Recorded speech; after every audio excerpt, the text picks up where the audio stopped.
जंगला से देखी बड़ी लागे डर यारवा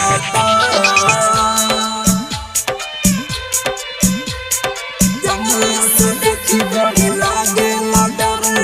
यारवा रिकॉर्डिंग बाय तराना म्यूजिक डीजे दिलीप शर्मा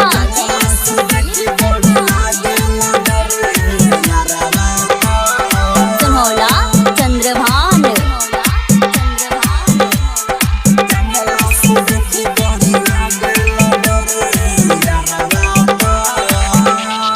यारवा तो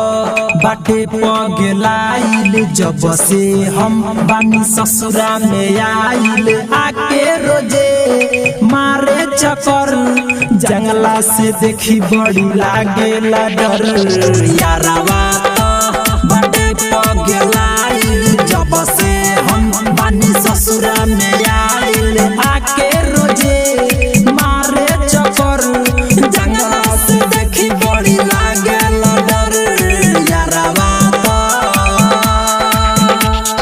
तराना स्टूडियो बिहारी दिलीप शर्मा गोपालगंज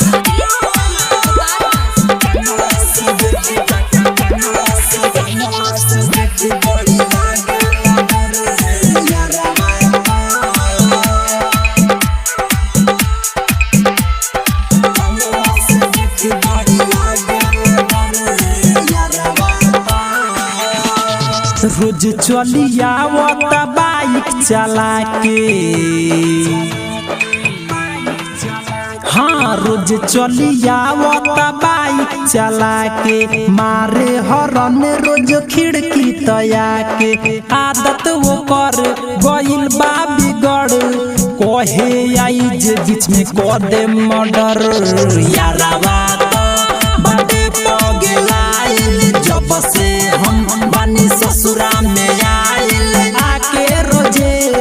मारे चक्कर जंगला से देखी बड़ी लागे डर यारवा जंगला से देखी बड़ी लागे डर यारवा डीजे दिलीप शर्मा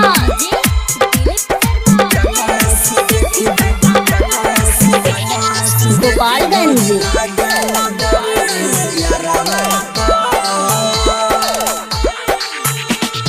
यार परदीप से बानी परेशान रे हाँ यार परदीप से बानी परेशान रे राइटर प्रमोद से करी कहियो मार रे हमारा से कहेला सखी लफुआ के जैसन रहेला सखी यारवा बाटे पगला